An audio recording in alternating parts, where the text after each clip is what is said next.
ನಾನು ಪ್ರಸನ್ನ ಕುಮಾರ್ ನಿಮಗೆ ಕೇಳಿಬಿಡ್ತೀನಿ. ನಾನು ಈಗ ಈ ಬಾರಿಯ ಚುನಾವಣೆ ಅಂತ ಬಂದಾಗ ಒಬ್ಬ ಕ್ಯಾಂಡಿಡೇಟು ಏನು ಕೆಲಸ ಮಾಡಿದ್ದಾರೆ ಮಾಡಿಲ್ಲ, ಒಂದು ಲೋಕಸಭಾ ಕ್ಷೇತ್ರದ ಪ್ರತಿನಿಧಿಯಾಗಿ ಅವರ ಜವಾಬ್ದಾರಿ ನಿರ್ವಹಿಸಿದ್ದಾರಾ ಇಲ್ವಾ, ಯಾವಾಗ ಗೆದ್ದವರು ಯಾವಾಗ ಹೋದವರು ಇವರು ಯಾವಾಗ ಮತ್ತೆ ವಾಪಸ್ ಬರ್ತಾ ಇದ್ದಾರೆ, ಈ ವಿಷಯನ ಈ ಸಲ ಮಾಲ್ಡೀವ್ಸ್, ಲಕ್ಷದ್ವೀಪ, ರಾಮಮಂದಿರ, ಪಾಕಿಸ್ತಾನ, ಚೀನಾ, ಶ್ರೀಲಂಕಾ, ಮೋದಿ, ಇಷ್ಟು ಇಶ್ಯೂಗಳ ಮೇಲೆ ಎಲೆಕ್ಷನ್ ನಡೆಯುತ್ತಾ ಅಂತ. ರಮಕಾಂತ್, ನಾವು ಕೆಲವು ವಿಚಾರಗಳಲ್ಲಿ ಮಡುವಂತಿಕೆಯನ್ನು ಇಟ್ಕೊಳೋದು ಬೇಡ. ಯಾವ ರೀತಿ ಚುನಾವಣೆ ನಡೀಬೇಕು ಆ ರೀತಿ ನಡೆಯೋದಿಲ್ಲ ಯಾವುದೇ ಚುನಾವಣೆಯಲ್ಲಿ. ಅದೇ ರೀತಿ ಲೋಕಸಭಾ ಚುನಾವಣೆ ಬಂದರೆ ಕ್ಯಾಂಡಿಡೇಟ್ ಇಲ್ಲಿ ನಗಣ್ಯ, ಯಾವುದೇ ಪಾರ್ಟಿಗಿರಲಿ 5ರಿಂದ 10% ಅದು ಕೌಂಟ್ ಆಗುತ್ತೆ ಅಷ್ಟೇ. Will go by practical. Party, ಆ ಪಾರ್ಟಿಗಿರ್ತಕ್ಕಂಥ ವೇವು, ಅವ್ರು ಕೊಡ್ತಕ್ಕಂಥ ಇಶ್ಯೂಸ್, ಯಾವ ರೀತಿ ಅವರು ಚುನಾವಣೆನ ವೇದಿಕೆ ಸಿದ್ಧ ಮಾಡ್ಕೊತಾರೆ ಅದರ ಮೇಲೆ ಹೋಗ್ತಾರೆ. ಈಗ BJPನವರು ಮೋದಿ, ಅಭಿವೃದ್ಧಿ, ರಾಮ ಮಂದಿರ ಅವ್ರು ಹೋಗ್ಬೋದು, ಅಯೋಧ್ಯೆ ಅಂತ ಹೋಗ್ಬೋದು, ಮತ್ತೊಂದು ಹೋಗ್ಬೋದು. ಅದೇ ರೀತಿ ಪ್ರತಿಪಕ್ಷಗಳು ಕಾಂಗ್ರೆಸ್ ಅಥವಾ ಇಂಡಿಯಾ ಒಕ್ಕೂಟ ಯಾವ ವಿಚಾರ ಇಟ್ಕೊಂಡು ಅವರನ್ನು ಎದುರಿಸಕ್ಕೆ ಹೋಗ್ತಾರೆ. ಅಭಿವೃದ್ಧಿ ಆಗಿಲ್ಲ ಅಂತನೋ, ನಿರುದ್ಯೋಗ ಅಂತನೋ, ಭ್ರಷ್ಟಾಚಾರ ಅಂತನೋ ಯಾವುದೋ ಒಂದು ವಿಚಾರ ಇಟ್ಕೊಂಡು ಅವ್ರು ಬರ್ತಾರೆ. ಇದರಲ್ಲಿ ಯಾರು ಸಕ್ಸಸ್ ಆಗ್ತಾರೆ ಅವರಷ್ಟೇ, ಅದರಲ್ಲಿ ಯಾರು ವೇವ್ ಕ್ರಿಯೇಟ್ ಮಾಡ್ಕೊತಾರೆ ಅವರಷ್ಟೇ ಸಿಂಪಲ್ ಆಗ್ತಕ್ಕಂಥದ್ದು. ಬೇಸಿಕಲಿ ಪ್ರಚಾರ ಯಾವ ರೀತಿ ಅದನ್ನ ಅವರು ಆ ವೇದಿಕೆನ ನಟರಾಜ್ ಗೌಡ್ರದು. ಈಗ ನಿಮಗೆ ನಾನು ಒಂದು ಸಿಂಪಲ್ ಹೇಳ್ಬಿಡ್ತೀನಿ. 77ರಲ್ಲಿ ಇಂದಿರಾ ಗಾಂಧಿ ಅವರು ತುರ್ತು ಪರಿಸ್ಥಿತಿ ನಂತರ ನಡೆದ ಚುನಾವಣೆಯಲ್ಲಿ ಘೋರ ಬಹಳ ಏನಾದ್ರು ಸೋಲು ಅನುಭವಿಸಿದ್ರು. ಆದ್ರೆ ಕೇವಲ 80ರಲ್ಲಿ ಮತ್ತೆ ನಡೀತು. 80ನಲ್ಲಿ ಕೇವಲ ಈರುಳ್ಳಿ ಬೆಲೆ ಕಣ್ಣೀರು ತರಿಸ್ತಾ ಇದ್ದಾನೆ, ಈರುಳ್ಳಿ ಬೆಲೆನೇ ಇಶ್ಯೂ ಹೋಯ್ತದು. ಅಂದ್ರೆ ನೀವು ಯಾವ್ದಾರ ಒಂದು ವಿಚಾರನ ಯಾವ್ದನ್ನ ಎಲೆಕ್ಷನ್ ವಿಚಾರ ಮಾಡ್ತೀರಿ ಅನ್ನೋದು ಆ ಪೊಲಿಟಿಕಲ್ ಪಾರ್ಟಿ ಅಥವಾ ಆ ಪಾರ್ಟಿ ಒಕ್ಕೂಟದ ಮೇಲೆ ಇರ್ತದೆ. ಎಷ್ಟು ಎಫೆಕ್ಟಿವ್ ಆಗಿ ನೀವು ಅದನ್ನು ಮ್ಯಾನೇಜ್ ಮಾಡ್ತೀರಿ. ಇಟ್ಸ್ ಅ ಮಾರ್ಕೆಟಿಂಗ್ ಸ್ಟ್ರಾಟಜಿ, ಬೇರೆ ಏನೂ ಅಲ್ಲ. ನೀವು ಒಂದು ಪ್ರಾಡಕ್ಟ್ ಮಾಡಬೇಕು, ಆ ಪ್ರಾಡಕ್ಟ್ ಯಾವ ರೀತಿ ಮಾರಾಟ ಮಾಡ್ತೀರಿ ನೀವು. ಹಾಗೆ ಚುನಾವಣೆ ಅವರ ಬಿಗ್ಗೆಸ್ಟ್ ಬ್ರ್ಯಾಂಡ್ ಇಸ್ ಮೋದಿ ಅಂತ ಹೇಳಿ ಬಿಜೆಪಿ ಹೇಳುತ್ತೆ. ಅತಿ ದೊಡ್ಡ ಬ್ರ್ಯಾಂಡ್ ಇದು ಅವ್ರದ್ದು, ಮೋದಿ ವರ್ಲ್ಡ್ ಲೆವೆಲ್ ಬ್ರ್ಯಾಂಡ್ ಇದು ಅಂತ. ಈಗ ಕಾಂಗ್ರೆಸ್, ಇಂಡಿಯಾ ಒಕ್ಕೂಟ, ಕಾಂಗ್ರೆಸ್ ಲೆಡ್ ಬೈ ಇಂಡಿಯಾ ಒಕ್ಕೂಟದವರು ಯಾವ ವಿಚಾರಗಳು ತರ್ತಾರೆ, ಮೋದಿ ಎಗನೆಸ್ಟೇ ತರ್ತಾರೆ, ಅಥವಾ ಭ್ರಷ್ಟಾಚಾರ ತರ್ತಾರೋ, ನಿರುದ್ಯೋಗ ತರ್ತಾರೋ, ಬೆಲೆ ಏರಿಕೆ ತರ್ತಾರೋ, ಮತ್ತೊಂದು ತರ್ತಾರೋ, ಅಪ್ ಟು ದೇಮ್. ಅದು ಯಾವ ರೀತಿ ಅವ್ರು ಮಾರ್ಕೆಟಿಂಗ್ ಮಾಡ್ತಾರೆ. ಅದರಲ್ಲಿ ಯಾರು ಸಕ್ಸಸ್, ನಿಮಗೆ ಒಂದು ಪ್ರಶ್ನೆ ಇದೆ ಸರ್, ನೀವೇ ಆನ್ಸರ್ ಮಾಡಿ ಸರ್. ಈಗ ಯಾವ ಇಶ್ಯೂಗಳನ್ನು ಇವತ್ತು ನಟರಾಜ್ ಗೌಡರು ಮಾತಾಡ್ತಾ ಇದ್ದಾರೋ ಇದೇ ಇಶ್ಯೂಗಳ ಮೇಲೆ ಅಧಿಕಾರಕ್ಕೆ ಬಂದ ಪಾರ್ಟಿ ಬಿಜೆಪಿ.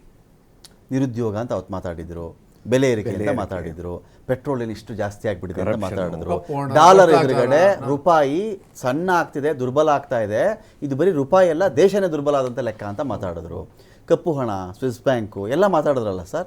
ಸೇಮ್ ಇಶ್ಯೂಗಳಲ್ಲಿ ನೀವೇನು ಮಾಡಿದ್ರಿ ಅಂತ ಕಾಂಗ್ರೆಸ್ನವ್ರು ಕೇಳ್ತಾ ಇದ್ದಾರೆ. ಆಯ್ತಪ್ಪ, ನಮ್ದು ಇದೆಲ್ಲ ಹೇಳಿ ನೀವು ಮಾಡಿದ್ರಲ್ಲ, ಇವ್ರು ಕೇಳ್ತಿದ್ದಾರೆ. ನೀವು ಬರೀ ಕೇಳಿದ್ರಾಗೋದಿಲ್ಲ. ಓಕೆ, ಅದನ್ನ ಮತದಾರರಿಗೆ ಎಷ್ಟು ಎಫೆಕ್ಟಿವ್ ಆಗಿ ತಲುಪಿಸ್ತೀರಿ, ಮತದಾರರು ನೀವು ಹೇಳೋದನ್ನ ಎಷ್ಟು ಈ ಇಶ್ಯೂಗಳು ಇರ್ರಿಲೆವೆಂಟ್ ನಿಮ್ಮ ಪ್ರಕಾರ? ಅಯೋಧ್ಯೆ ಮುಂದೆ ಇದೆಲ್ಲ ಇರ್ರಿಲೆವೆಂಟ್ ಅಂತ ಹೇಳ್ತಾನೆ ಇಲ್ಲ. ನೀವು ಆ ಇಶ್ಯೂಸ್ ನ ಎಷ್ಟು ಜನರ ಮನವರಿಕೆ ಮಾಡ್ಕೊಡ್ತೀರಿ, ಜನ ನಿಮ್ಮ ಮಾತುಗಳನ್ನ ಎಷ್ಟು ಮಟ್ಟಿಗೆ ಸ್ವೀಕಾರ ಮಾಡ್ತಾರೆ, ಅದ್ರ ಮೇಲೆ ನಡೀತಕ್ಕಂಥ ಚುನಾವಣೆ. ಅಥವಾ ಬಿಜೆಪಿನವರು ಅವ್ರು ಕೊಡ್ತಕ್ಕಂಥ ವಿಚಾರಗಳು ಜನರಿಗೆ ಯಾವ ರೀತಿ ತಲುಪಿಸ್ತಾರೆ, ಜನ ಯಾವ ರೀತಿ ಸ್ವೀಕಾರ ಮಾಡ್ತಾರೆ, ಇದು ಈ ಪೊಲಿಟಿಕಲ್ ಪಾರ್ಟಿಗಳಿರ್ತಕ್ಕಂಥ ಸಾಮರ್ಥ್ಯ. ಈಗ 10 ವರ್ಷದಿಂದ ಚುನಾವಣೆ ನಡೆದಿದೆ 2014ರಲ್ಲಿ. ಅವತ್ತಿದ್ದೇನು, ಕಪ್ಪು ಹಣ, ಭ್ರಷ್ಟಾಚಾರ ಇದೆ. ಲೋಕ್ಪಾಲ್ ಇದ್ದಿದ್ದಾರು, ಅವತ್ತು ಚಳವಳಿಯಲ್ಲಿ ಇದ್ದಿದ್ದಾರು ಲೋಕ್ಪಾಲ್, ಕೇಜ್ರಿವಾಲ್ ಟೀಮು. UPA ಸರ್ಕಾರಕ್ಕೆ, ವಿಶೇಷವಾಗಿ ಕಾಂಗ್ರೆಸ್ಗೆ ಅತ್ಯಂತ ಕೆಟ್ಟ ಹೆಸರು ಬರಲಿಕ್ಕೆ ಬಿಜೆಪಿ ಪಾತ್ರ ಏನಿರಲಿಲ್ಲ, ಜಾಸ್ತಿ ಹೋರಾಟ ಏನಿರಲಿಲ್ಲ. ಅಲ್ಲಿ ಮಾಡಿದ್ದೆಲ್ಲ ಬೇರೆ, ಇದು ಸ್ಕ್ಯಾಂಡಲ್ಗಳೆಲ್ಲ. ಇವತ್ತು ಯಾರು ಕಪ್ಪು ಹಣ, ಭ್ರಷ್ಟಾಚಾರ ಬಂದ್ರೆ ಅವರೆಲ್ಲ ಅರೆಸ್ಟ್ ಹಾಕಿ ಹೋಗ್ತಾ ಇದಾರೆ. ಅವತ್ತು ಯಾರು ಚಳವಳಿನಲ್ಲಿದ್ರು ಇವತ್ತು ಅವರೆಲ್ಲ ಅದೇ ಆಮ್ ಆದ್ಮಿ ಪಾರ್ಟಿನವ್ರು ಅರೆಸ್ಟ್ ಆಗೋ ಪರಿಸ್ಥಿತಿ ಬಂದಿದೆ. ಇದು ಕಾಲಚಕ್ರ ತಿರುಗ್ತಾ ಇರ್ತದೆ. ಈಗ ಅದೇ ವಿಚಾರಗಳು ಇವತ್ತು ರಿಲೆವೆಂಟ್ ಅನ್ಸಿದ್ರೆ ಕಾಂಗ್ರೆಸ್ಗೆ, okay, you take it effectively ತಗೊಂಡೋಗ್ಬೇಕಾಗತ್ತಲ್ವ ಅದನ್ನ. ಜನರಿಗೆ ಮನವರಿಕೆ ಮಾಡ್ಕೊಡ್ಬೇಕು, ಅದ್ರ ಮೇಲೆ ಚುನಾವಣೆ ನಡೀತದೆ. ಜನ ಬಿಜೆಪಿ ಹೇಳಿತ್ತು ಅಂತಾರೋ, ಕಾಂಗ್ರೆಸ್ ಹೇಳಿತ್ತು ಅಂತಾರೋ,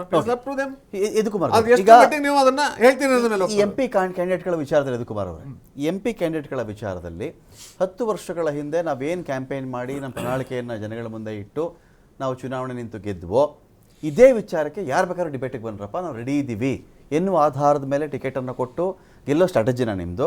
ಅದೆಲ್ಲ ಬಿಟ್ಬಿಟ್ರಿ, 500 ವರ್ಷದಿಂದ ದೇವಸ್ಥಾನ ಆಗಿಲ್ಲ, ದೇವಸ್ಥಾನ ಕಟ್ಟಿದ್ದೀವಿ, ಯಾರೇ ಮಾಡಿದ್ರಿ ಕೆಲಸ, ವಿಶ್ವಗುರು, ವಿಶ್ವನಾಯಕ, 5ನೇ ಸ್ಥಾನಕ್ಕೆ ತಂದಿದ್ದೀವಿ ಇಂಡಿಯಾನ, ಈ ವಿಚಾರಗಳ ಮೇಲೆ ಹೋಗುತ್ತಾ, ಅಥವಾ ಕಪ್ಪು ಹಣನೋ, ಸ್ವಿಸ್ ಬ್ಯಾಂಕೋ, ಇನ್ನೊಂದು ಮತ್ತೊಂದು, ಈ ಕ್ಯಾಂಡಿಡೇಟ್ಗಳು ಯಾರು ಬೇಕಾದ್ರೂ ಇಳಿಸ್ಕೊಂಡು ಕೇಳಿ ಕ್ಯಾಂಡಿಡೇಟ್ಗಳಿಗೆ ಆನ್ಸರ್ ಮಾಡ್ತಾರೆ ಅಂತ ಹೇಳ್ತೀರಾ ನೀವು ಅಂತ? ಡೆಫಿನೆಟ್ ಆಗಿ ಸರ್, ಯಾವುದೇ ಕ್ಯಾಂಡಿಡೇಟ್ಸ್ ಆಗಲಿ ಈ ಮೋದಿಯ ತಂದಂತ ಎಲ್ಲಾ ಯೋಜನೆಗಳ ಬಗ್ಗೆ ಚರ್ಚೆ ಮಾಡಕ್ಕೆ ಅವ್ರಿಗೆ ಸಂಪೂರ್ಣವಾದ ಮಾಹಿತಿ ಇದೆ, ಅದನ್ನ ಜಾರಿ ತಂದಿರುವಂತದ್ದು ಇದೆ.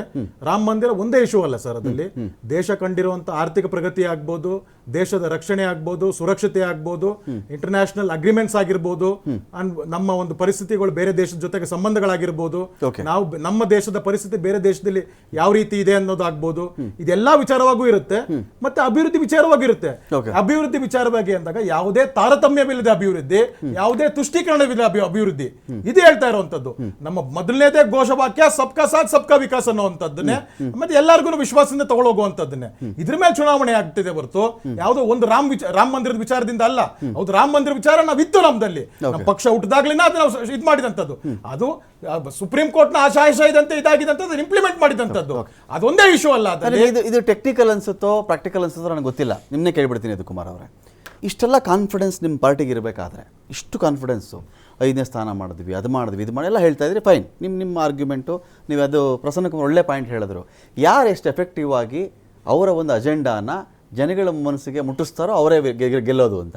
ಏನಾದರೂ ಅಜೆಂಡಾ ಆಗಿರಲಿ, ರೈಟ್ ಆರ್ ರಾಂಗ್ ಅದು ಬೇರೆ ವಿಚಾರ, ಎಫೆಕ್ಟಿವ್ ಆದ್ರೆ ಗೆದ್ರು ಅಂತ ಅರ್ಥ, ಅದು ಗೆದ್ರು ಅಂತ ಅರ್ಥ. ನಾನು ಹೇಳೋದು, ಇಷ್ಟು ಕಾನ್ಫಿಡೆನ್ಸ್ ನಿಮ್ಗಿರಬೇಕಾದ್ರೆ ಅದೇ ಕ್ಯಾಂಡಿಡೇಟ್ ಹಾಕ್ರಿ, ಹೆಂಗಿದ್ರು ಗೆಲ್ತೀವಿ ನಾವು, ನರೇಂದ್ರ ಮೋದಿ ಎಲ್ಲ ಕೆಲಸ ಮಾಡಿದ್ದಾರೆ, ಕ್ಯಾಂಡಿಡೇಟ್ ಯಾರಾದರೂ ಏನ್ರಿ, ನಾವು ಗೆಲ್ಲೋದು ಮೋದಿಯವ್ರ ಮೇಲೆ ಅಂತ ಆ ಕಾನ್ಫಿಡೆನ್ಸ್ ನಿಮಗಿದ್ದಿದ್ರೆ ಇಷ್ಟೊಂದು ದೊಡ್ಡ ಮಟ್ಟದ ವಿರೋಧ ನಿಮ್ಮ ಪಾರ್ಟಿ ಒಳಗಡೆ ಯಾಕೆ ಬರ್ತಾ ಇತ್ತು ಅಂತ. ಸರ್, ಇಲ್ಲಿ ವಿರೋಧ ಅಂತ ಹೇಗೆ ಹೇಳ್ತೀರಾ ಸರ್? ಅಲ್ಲಿ ಅಭಿಪ್ರಾಯ ಸಂಗ್ರಹ ವಿರೋಧ ಆಗುತ್ತೆ ನಿಮ್ಗದಲ್ಲಿ ಎಲ್ಲ ಬುಡ ಅದೇ ಅಲ್ವೇ? ಅಭಿಪ್ರಾಯ ಸಂಗ್ರಹ ಬೇಡ ಅನ್ನೋದು ಅಭಿಪ್ರಾಯ ಅನ್ಬೋದು, ವಿರೋಧ ಅಭಿಪ್ರಾಯ ಸಂಗ್ರಹ ವಿರೋಧ ಆಗುತ್ತೆ. ಇವ್ರು ಬೇಡ ಅಂತ ನಿಮ್ಮ ಒಬ್ಬ ಕಾರ್ಯಕರ್ತ ಹೇಳ್ತಾರೆ, ನನಗೊಬ್ಬ XYZ ಇವ್ರು ಬೇಡಪ್ಪ ನನಗೆ ಅಂತ ಹೇಳಿದ್ರೆ ಅದು ನೀವು ಅಭಿಪ್ರಾಯ ಅಂತ ನೀವು ಹೇಳ್ಕೊಳ್ಳಿ, ವಿರೋಧ ಅಂತ ನಾವು ಹೇಳ್ತೀವಿ. ಒಂದು ವ್ಯಕ್ತಿ ಅಭಿಪ್ರಾಯನ ಒಂದು ಕ್ಷೇತ್ರದ ಅಭಿಪ್ರಾಯ ಅಂತ ಕ್ಷೇತ್ರದಲ್ಲೇ ಬರ್ತಿರೋದು, ಸಭೆ ಮಾಡಿದಾಗ ಬಂದಿರೋ ಅಭಿಪ್ರಾಯ ಸಂಗ್ರಹ ತಗೊಂಡಾಗ ನಿರ್ಧಾರ ಮಾಡೋದು ಪಾರ್ಲಿಮೆಂಟರಿ ಬೋರ್ಡ್. ಪಾರ್ಲಿಮೆಂಟರಿ ಬೋರ್ಡ್ ಮಾಡಿದಾಗ ಸರ್, ನಾವು ಸರ್ಕಾರದಲ್ಲಿ ಇಲ್ಲದೆ 2004 ನಲ್ಲೂ ನಾವು ಇಲ್ಲದೇ ಇದ್ದಾಗ್ಲೂ ಅತಿ ಹೆಚ್ಚು ಸ್ಥಾನ ಕರ್ನಾಟಕದಲ್ಲಿ ಬಂದಿರೋ ಭಾರತೀಯ ಜನತಾ ಪಾರ್ಟಿ ಬಂದಿರುವಂತದ್ದು, ಇರ್ರೆಸ್ಪೆಕ್ಟಿವ್ ವಾಟ್ ಎವರ್ ಇಸ್. ನಮ್ಮ ಯೋಜನೆಗಳೇನಿರ್ಬೋದು ಅದು ಕಾರ್ಯರೂಪಕ್ಕೆ ಜನರಿಗೆ ತಲುಪಿಸುವಂತ ಪ್ರಶ್ನೆ ಅರ್ಥ ಮಾಡ್ಕೊಳ್ಳಿಲ್ಲ ನೀವು.